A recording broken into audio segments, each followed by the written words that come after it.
Wrestling Chronics for the most extreme wrestling. And I wanted to go a little more in depth on the dinner debonair that took place on this past week's episode of AEW Dynamite. It was a lot to take in. I wasn't sure what to expect, so I compiled my thoughts, took some notes, and I'm going to go over those with you now.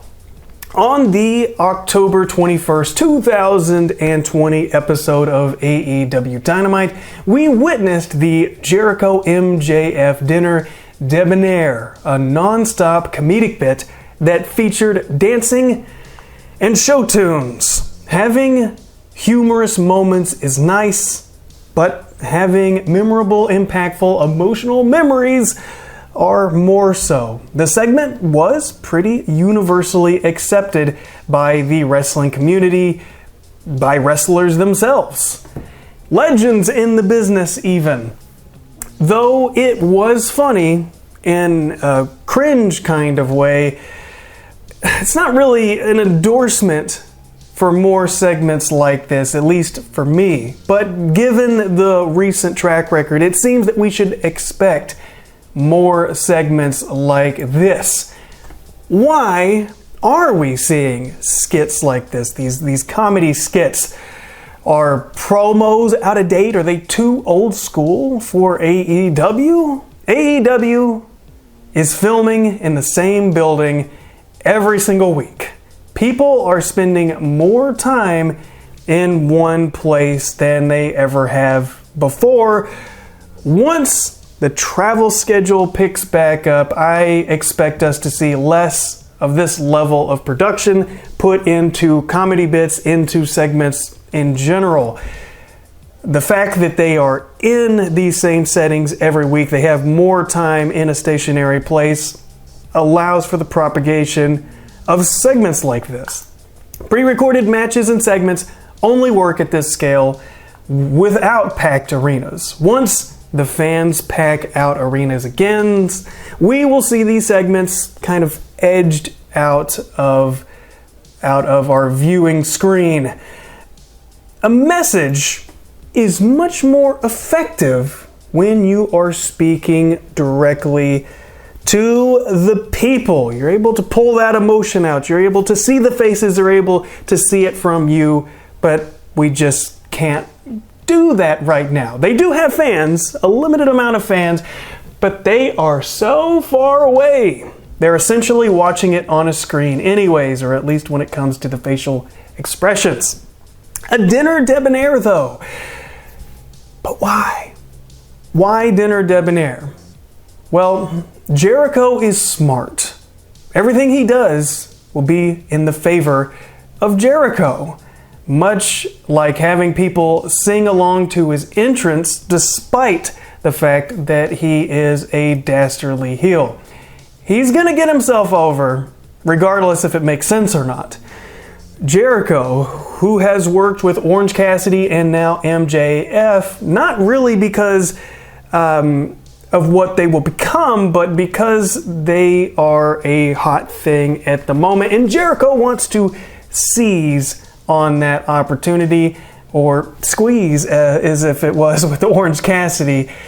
And you know, hey, you gotta squeeze the orange while it's ripe, right?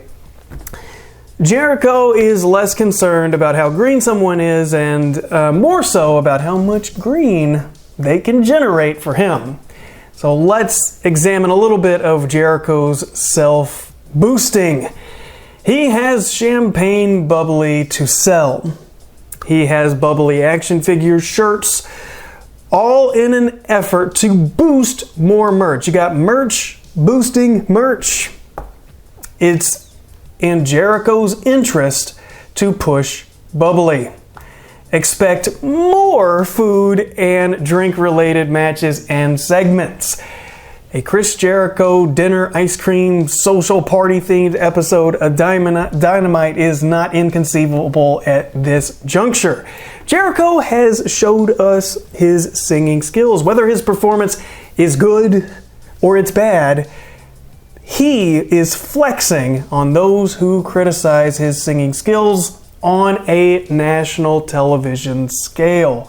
Even MJF's involvement with the Inner Circle and Chris Jericho hinges on MJF wanting to join Chris Jericho's own group, the Inner Circle.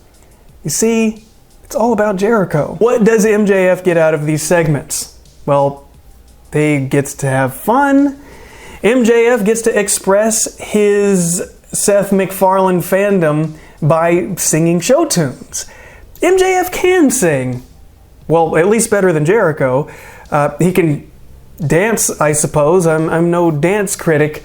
He can educate us on the minimal requirements of his meat preparation as it pertains to him. But is this all sizzle and no steak in these segments as it comes to MJF? MJF can cut promos. He has good matches.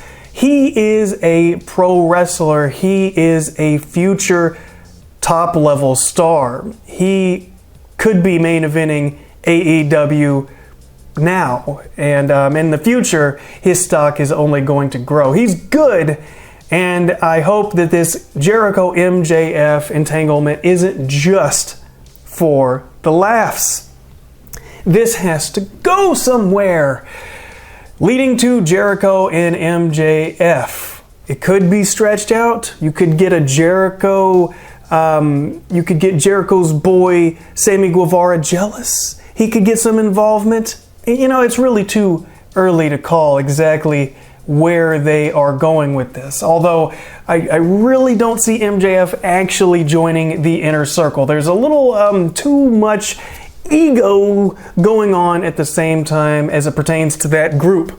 Jericho looks to be more concerned, however, with his own self-interest rather than the betterment of MJF or AEW's future as a whole.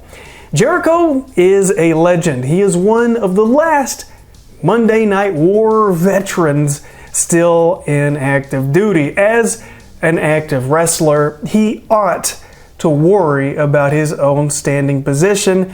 He should also realize that getting over the next generation is imperative. In the past, most of the big dogs were very self-centered. Legends would ensure that at the end of the day, their hand was raised. This is one of the biggest reasons so many people complained about Hulk Hogan and Triple H steamrolling over talent. Chris Jericho isn't demanding that he win all of his matches, which is a noble step in the right direction, but recently his feuds have centered around him. Yes, you need orange juice to make a mimosa, but Orange Cassidy having a orange juice jamboree match with anyone else, I don't exactly see that happening. Now, you could argue that Orange Cassidy has been elevated to the TNT championship realm with Cody, which is true. But was it that match that really got him there? Was it the involvement with Jericho? Did they need to do a Mimosa Mayhem match? Did it benefit? Was it a net benefit? Was it a net gain for AEW? I'm not convinced of that. Would MJF do a sing and dance number with anyone else on the roster? I think not. I think that Jericho is encouraging these silly segments when they're not necessarily needed. The end goal for Jericho MJF should be the elevation of MJF in the hearts and minds of everyone watching AEW. By the end of this, people should believe that MJF is the real deal. They should take him seriously. That the next time he gets a title shot, his interest should be at a fever pitch. That a win or a loss will make a huge emotional impact on the people watching. Wrestling has always incorporated comedy. I appreciate the extra effort made to entertain us by these performers. But for me, the comedic slice has grown too large for me to digest at times. Wednesday is another episode of AEW Dynamite. We shall witness the evolution of this story unfold live, and I will see you there.